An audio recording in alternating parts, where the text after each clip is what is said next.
Okay, good evening. I'm going to call the July 12th, 2022 agenda meeting to order.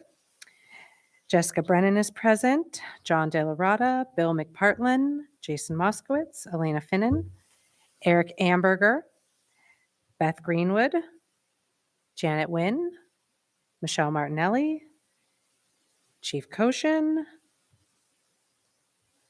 Matt Yetto, Laura Robertson, and myself. Thank you. We'll go ahead and begin with the Public Works Committee.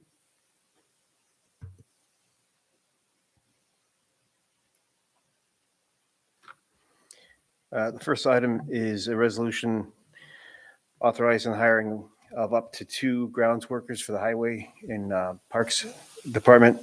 I know Ray's been interviewing, and he has a couple good candidates. So if they are able to get 2 good candidates and names ready, they'll have them for the board meeting. 2 is a resolution appointing an equipment operator. I believe this is an internal. This is from Yeah. an internal, yes. It's basically a promotion internally. Yeah, and I think one of those possibly would backfill a position that's open already. 3 is the resolution awarding a contract for repairs of the basketball court. Not quite sure which facility this is. Is this at River Road? It will be for all of the basketball All of that, courts in okay. town. Okay. Mhm. 4 is a resolution awarding a contract for repairs of the tennis courts. I believe these are at Avon Crest Park. Yes, they are. Correct. We And- spoke about and- that at finance. Yep. And And we're they're going to be using grant monies for that.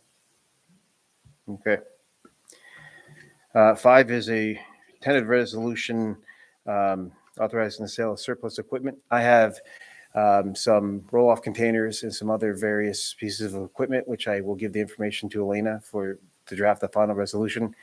And I know Ray had a few other pieces that he may want to include as well. 6 is a resolution calling for a public hearing regarding sewer extension for Pierce Road.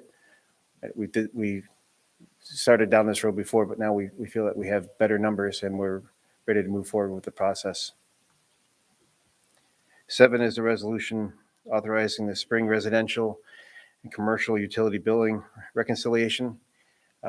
Kathy Persons and Chris Lachinsky in our office put the numbers together. Bless you. And it looks like everything's good to go for approval at the next meeting. 8 is a tentative resolution authorizing the first quarter corporate utility reconciliation. We may or may not have the numbers ready for that. If we're not ready, we'll pull it and just have it at the next month's meeting. 9 is a resolution authorizing a fence easement agreement for 1383 Ruffner Road. There's an existing fence in a drainage easement now, and they want to replace the fence. So while they're applying for the permit to replace the fence, we're going to make it official and do an easement agreement, fix something that was missed in the past. 10 is a tentative resolution approving outside user agreements for properties on Aqueduct Road for the sewer. I know Elena has been working with residents, and I don't know if you have commitments yet. It's just tentative. We're still waiting to get the answers with a couple of the residents as to whether or not they're going to move forward. And with respect to one of the residents, I'm waiting on the signed agreement with that. Okay. 11, we're going to pull 11 because this was handled at the Finance Committee meeting. It was shown on the agenda, but the dollar amount allowed us to get the approval through Finance. 12, I need to pull this resolution. This was going to award a contract for the upgrades at the water treatment plant. We had a bid opening on Friday, and the numbers came in higher than expected, so we are looking to rebid a portion of the project, make some changes to the scope, and then rebid it to lower the cost. Supply chain and other inflation and other factors are really hurting projects because of we plan and we schedule and we have funding available, but then the price just keeps going up. And hopefully we could have this ready for the next month to award the contract. 13, I'm going to pull that for next month. We're still waiting for more information from a vendor in order to assemble the mini bid. And 14, we have a good applicant. Matt, excuse me one yes. second. Can you read 13? I've got 13 as appointing a maintenance worker. Okay, I'm sorry. I think you might have had the old, Oh, I have an old the one. before it was. Okay, Pulled that one. you pulled that one? The So, mini bid okay, one we pulled. mini bid for trucks. Okay. That's been pulled. So the next one is the resolution appointing the maintenance worker. So we have a good applicant. We interviewed multiple candidates, and I'm looking forward to moving forward with a new worker for the maintenance crew. This would get us almost completely fully staffed. It took us a while. We had to get very creative with some of our advertisements using the signs on the side of Route 7, and it actually worked. So we were able to get good candidates, and we're happy. So I'd like to move forward with the appointment at the next meeting. And that's it. Thank you so much, Thank you. Matt. Appreciate it. Okay, and community programs, Councilmember Moskowitz will be speaking on behalf of Lori Peretti. Number 14 is a resolution hiring a counselor, and I believe this is a name that was left off last month due to we were waiting for some civil service paperwork. So this is just adding one name to last month's resolution. 15 is a resolution authorizing the purchase of a van for the senior center after several ongoing discussions. And then Lori also had added from the floor the acceptance of the grant for dog park improvements, $4,000 from Niskuna Community Foundation. Great. Thank you so much, Councilmember Moskowitz. Thank you. Economic Development, Historic Preservation, Environmental Conservation Committee. Laura, that's a long Mouthful. title. Yes. A lot of work to do. 16 is the carryover from last month. It's a resolution accepting certain roads and utilities for the Kelts Farm subdivision. It just wasn't quite ready for the end of the month. We had to wait for planning board approval, which we got last night. And this is actually still pending the developer getting everything that he needs to get to us, but we're expecting that it should be on at the end of the month. 17 is a resolution accepting a sewer easement for Vincenzo subdivision. I think it's an easement for an existing line where we have an existing easement, but it's just going to be slightly wider because the pipe got slightly deeper after the construction. So this would make it much more accessible. Right? Yeah. And then 18 is a resolution taking action on a special use permit for a daycare in a place of worship at 1850 Union Street. You are also having the public hearing, but the planning board had a public hearing last night. This address has had a daycare in it without complaints for 4 or 5 years. During COVID, it got shut down, and unfortunately, the year time frame for the special use permit expired. But it's essentially almost the exact same thing. It's really more of a time frame issue with code than a planning issue necessarily. So I am recommending that we don't normally do that, but even though you're having a public hearing, to take action on it, just so that they can start with their state permits for their daycare, and then we can have that service for our community in the fall. That's how long it takes for them to do everything they have to do. And then I also received a applicant for a youth representative on CAC, which, if you guys are amenable to that, I'll circulate the resume. I would love to appoint them. The CAC is pretty short-staffed right now, so anybody that we can get would be awesome. I'll send that on to you guys. If we can add that, that'd be great. Thank you so much, Laura. Police and Public Safety Committee, Chief Koshin. Good evening, everyone. Number 19 is a resolution accepting a donation for police bicycles. This comes from the Janelle Group. I don't know if anyone's familiar with them. They're a company in Schenectady. I believe they do software/IT. The Janelle family lives in town. I met with Jason Janelle. He's the COO of the company, and he wanted to do something for our police department because he wanted to show his support and his company's support of us. And we talked about a couple different initiatives. Our police bikes are sort of coming at the end of their life cycle, even though Sergeant Frenny does a great job keeping those up. And those were actually as a part of a donation previously that we received those police bicycles. But I believe the amount is just over $2,100 to purchase 2 new police bicycles. So this resolution would be accepting those funds and accepting the gracious offer from the Janelle Group. So number 20 is a resolution adjusting the hourly rate for a discovery clerk. I spoke about this extensively in the police and public safety meeting. We did lose one of our discovery clerks. Clerk Walsh left for another job where he makes more money. This originally was staffed at 2 part-time positions, and essentially Clerk Serrata right now is doing 2 people's jobs in his single hours. And in order, I know we've talked to other department heads, in order to be competitive to retain good staff and be more competitive with our staffing, we need to sort of adjust certain things on the fly to make sure that we're keeping those folks. This increase would be still within budgetary constraints. This would be no new money. In fact, it would still come in significantly short due to the amount of money that John can make. He can only make $36,000 a year, and it is budgeted in excess of $40,000 for the position. So I don't know if anybody has any further questions about that at all. I'd like to just add, as we talked about at our committee meeting, that this position is specialized. You can't just hire someone off the Yes. street and easily train them. So I think that's really important to think about too when we talk about retention and using someone for the job who can just jump right in and do it because they know the position so well. Certainly, and again, this is not a position where there are even benefits associated with it. This having Clerk Serrata in that position with his expertise, with his knowledge, institutional knowledge, is a huge benefit to the town on a number of levels.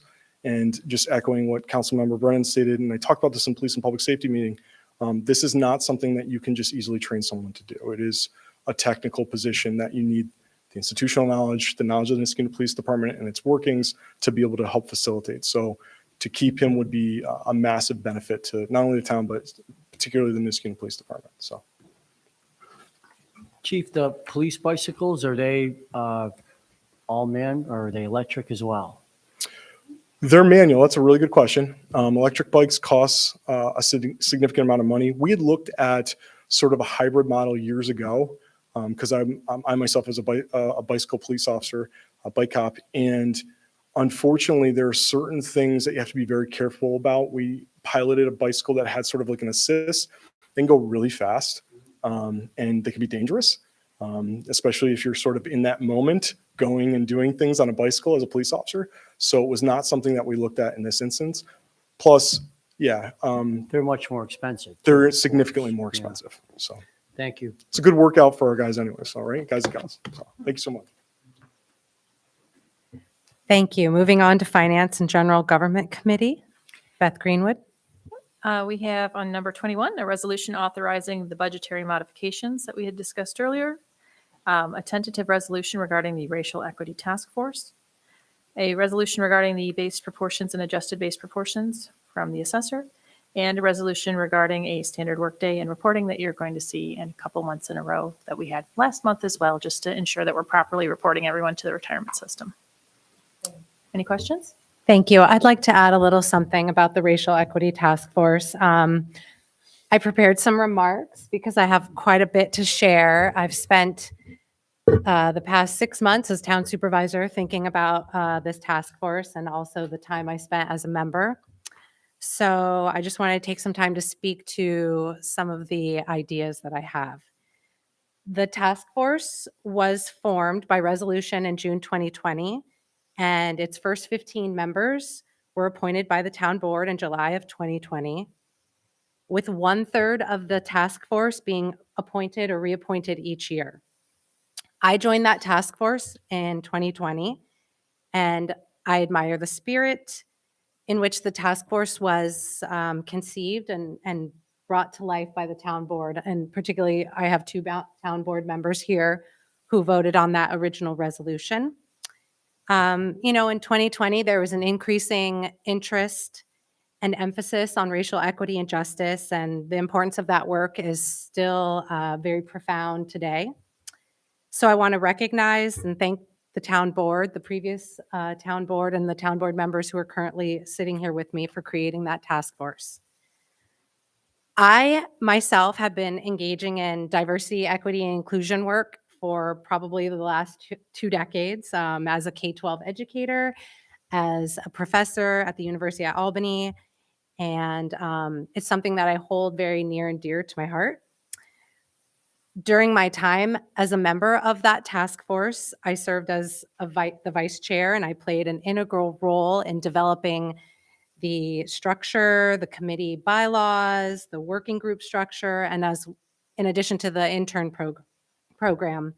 So as town supervisor, I remain very committed to the work, and I've stayed in constant contact with many of the members of the task force and previous members. So last month, I was approached by the executive or the leadership committee to meet and talk about some of the issues that were present in the committee, and also to discuss some of the future directions. And I listened very carefully to the leadership because they all give their time as volunteers, and so do the other members. So they all they care very deeply. One issue that I experienced as a member, and it continues to be an issue, is continuity. So of the 15 people who were appointed 2 years ago, 6 have left. I am one of them. And they've left for a variety of reasons. And about 1/3 of the task force is up for reappointment at the end of next month. And of the 5 members who are up for reappointment, none of them have decided to stay. None have expressed an interest in wanting to stay. So in addition to those 5, the 4 members who are on the leadership committee, only one has expressed an interest in remaining in that role. So if you think about town governments and our committees, that's a pretty high rate of turnover, and that has an impact on the work, or it could have an impact. So in considering the future directions of that task force, I spoke with the leadership committee about adjusting the size of the committee to help meet with quorum, because there have been times where it's difficult to meet quorum, linking the task force to an actual town board committee, budgeting, providing a small budget, having staff who can help support their endeavors. And then we also talked about opportunities for the task force to address a broader range of issues related to diversity, equity, and inclusion, and intersectionality. So since I met with that leadership team, I've also been in conversation with leaders in the DEI space in the Capital Region. And I've had conversations with current members, previous members, and if I have yet to speak with you, please trust I've also watched the meetings, and I have heard your concerns and suggestions for reimagining the task force. So I've spent a lot of time thinking about what I would like to propose at the next regular town board meeting. And I think it's the right time to do this because it's a natural progression, given that there are so many individuals who will be leaving the task force. It's a great time to reimagine and re-envision their work. And I want to build on that mission to move forward. And it makes sense to make some adjustments that complement our town. So I am proposing that we put together for the end of the month a new resolution. And I'd like to work with our town board members to reimagine the committee. Here's some highlights that I have so far. I would like to, with regard to structure, I would like to reconceive this group as the Advisory Committee on Diversity, Equity, and Inclusion, and to address many of the concerns of the current task force volunteers. I would like to align that advisory committee so that it's similar to other committees and boards in town. And that would entail having the committee under the umbrella of the Finance and General Government Committee. And I think that's a good place for it because of my expertise in DEI. I will serve as a direct connection from that committee to the town board. And as with other town board committees, the members will be appointed by the town board, and a chair will also be appointed by the town board. Similarly, the task force currently does not have a budget to support their work, and I would like to recommend we offer a small budget so that they can invite speakers to engage our community around important issues. So they could potentially hold book talks, different types of engagements that a budget could help them do. I also want to have appropriate staffing to help with some of their work. I've been working with Chief Koshin in the Police and Public Safety Committee around building a partnership with the University at Albany to bring in a graduate assistant from the School of Criminal Justice to create surveys and to conduct analyses. And I envision being able to utilize that individual to conduct work that can help support this advisory committee on DEI. And in terms of the mission and the focus, I want this new committee to continue to build on the 2 reports that have come forth from the Racial Equity Task Force. They will be submitting their second report at the end of July. And so I'd like to use their reports to build and move forward and continue to guide the Office of the Supervisor and the town board in aspects of governance as they impact and are impacted by diversity, equity, and inclusion.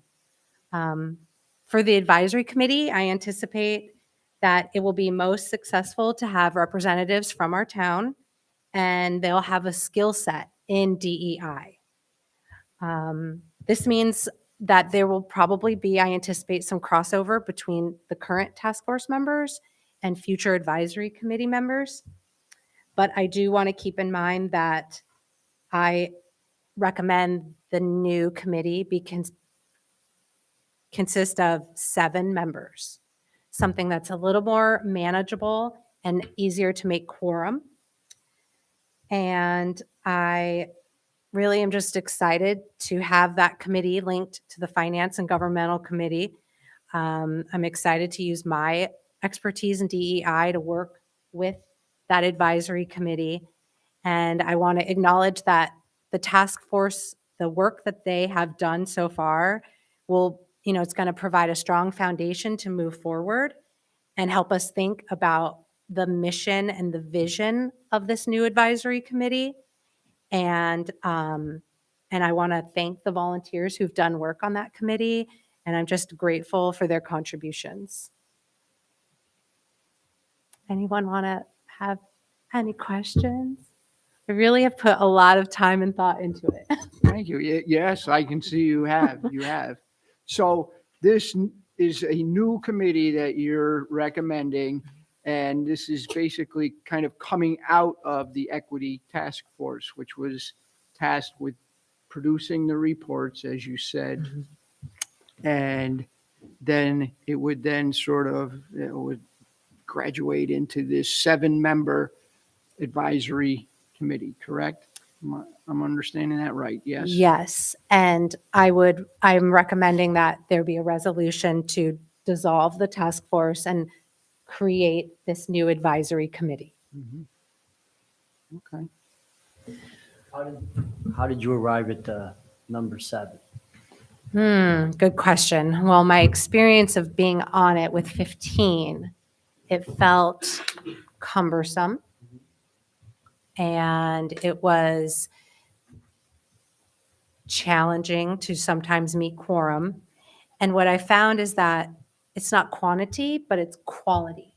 And really defining what type of characteristics we would like to see the individuals have who are on that advisory committee, I think is more important than the actual number of individuals, especially if we're working with, if we get someone to help do quantitative and qualitative analysis for that committee, I think that it would be a more manageable number.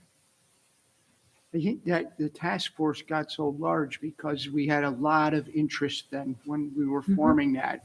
A lot of people were very interested in wanting to be on that. Yeah. So it got to be, as you said, a very big number. And as time has gone on, as you said, it's hard to get a quorum and hard to sort of build consensus, I guess, maybe, and get more things done. Quality, as you said. Absolutely. It seems as the task force has grown and done so much work, when I watch the meetings, it seems like some questions come up around like, what's the next step? What's our direction? What's the structure? And this would be the next step to provide that structure and direction so people feel purposeful.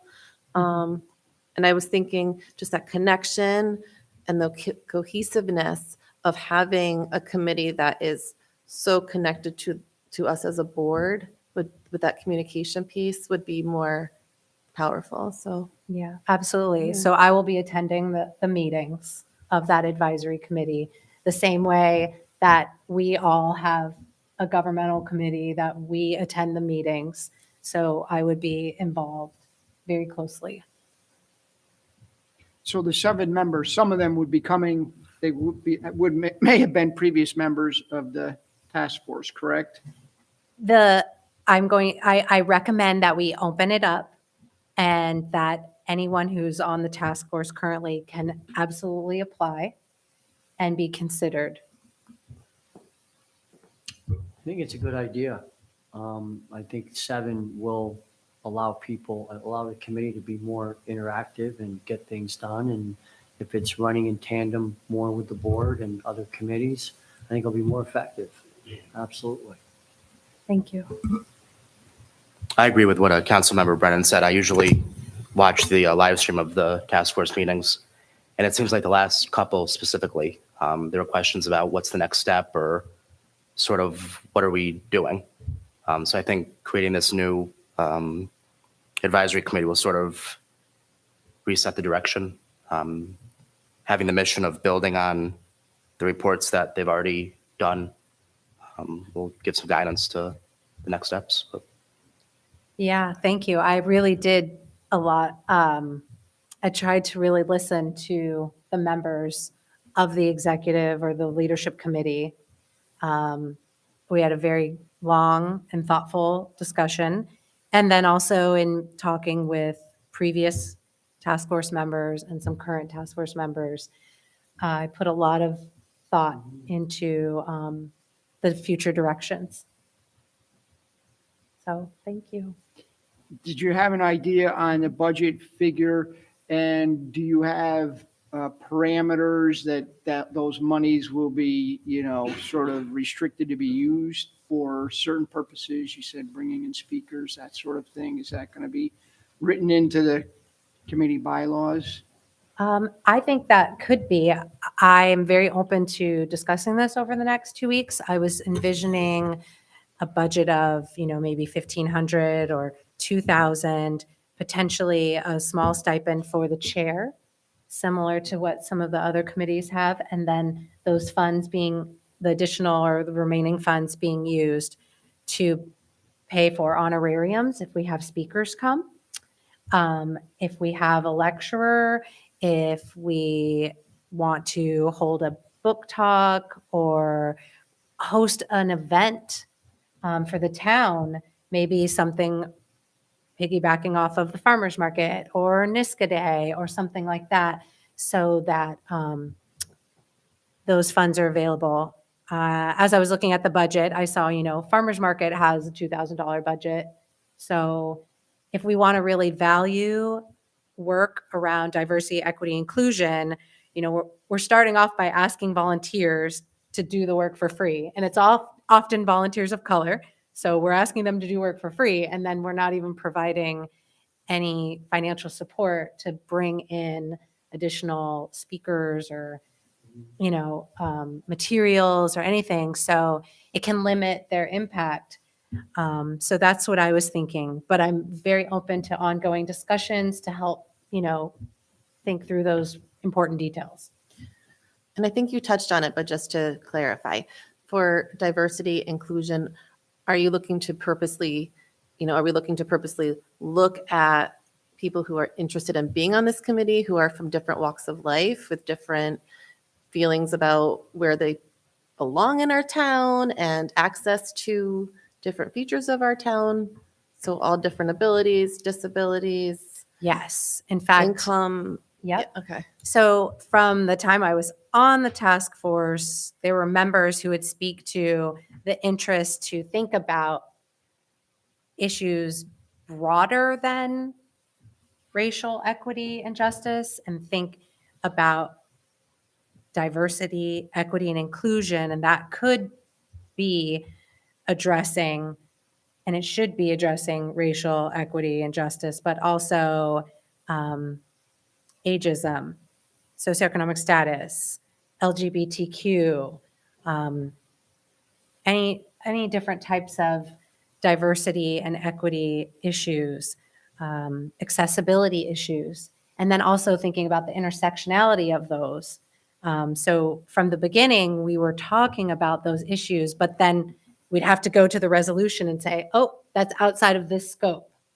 So there's a tension, though. I will be fully transparent. There's a tension in creating a new advisory committee that's focused broadly on DEI, and some issues may not get addressed more as much as others. So some feel concerned that issues related to racism, social justice might not get as much attention as, say, issues related to special needs or socioeconomic status.